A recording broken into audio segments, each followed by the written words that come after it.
This video is a follow-on from the previous 16 videos dealing with price in the precious metals markets. If you haven't seen those videos, I'd recommend you doing so before watching this one. As I said in the previous video, reinstituting a sound money system, i.e. returning to a gold standard, would, in my opinion, be a very good move. The gold standard is the name given to the backing of a currency with gold. With a gold standard, a currency can become money, or rather, I should say, a currency can assume the status of money. It will never be money because it lacks the all-important store of value. I've talked about this issue in the third and fourth videos of this mini-series. The expression as good as gold has often been used in respect of currencies because currencies which are backed by gold can be used in trade to buy products as if they were gold.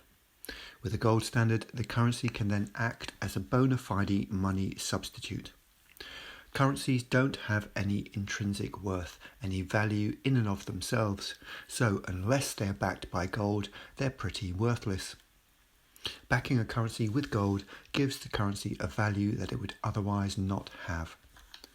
To repeat this, because it's an incredibly important point, currencies don't have any real intrinsic value. In and of themselves, they aren't worth anything much. They derive their value from the thing that backs them, and this has in the past been gold, and it's also been silver. There have been silver standards also.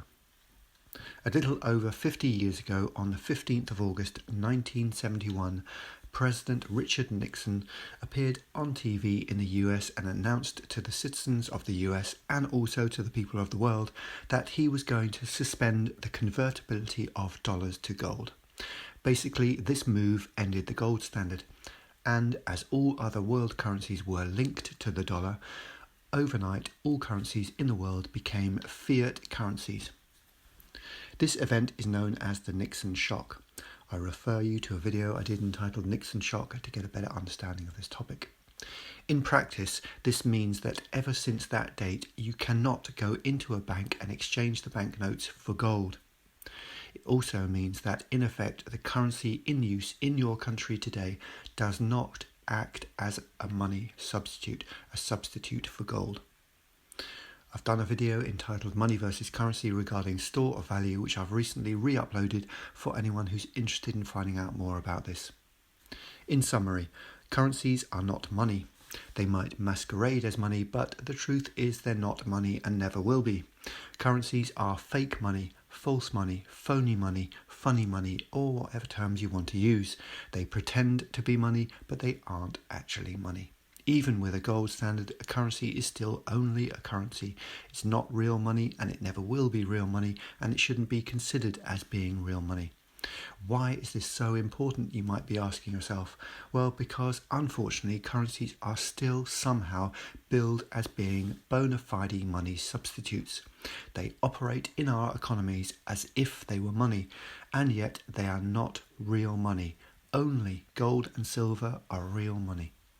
I realise that I've laboured the point a little bit, but the difference between money and currency is incredibly important. It might seem like a trivial thing, but I can assure you it isn't. It most certainly is not inconsequential.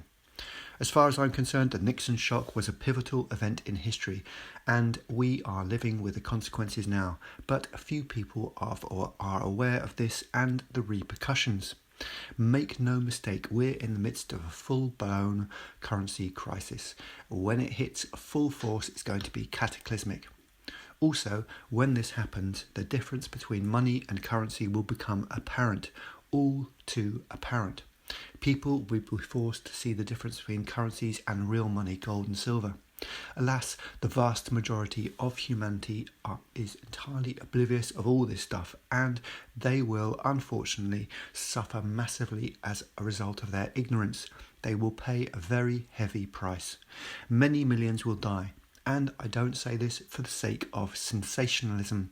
I mean this very literally. Many people will simply starve to death. I've done my best to alert people as to the dangers that lie ahead, but few people have taken heed of my words. But there we are. I realise that a lot of what I've said in this video is repeated from the third and fourth videos of this mini-series, but this subject is so incredibly important that it's worth repeating. And if my saying it manages to help only one person or one family, then I will be satisfied. I will have done my duty.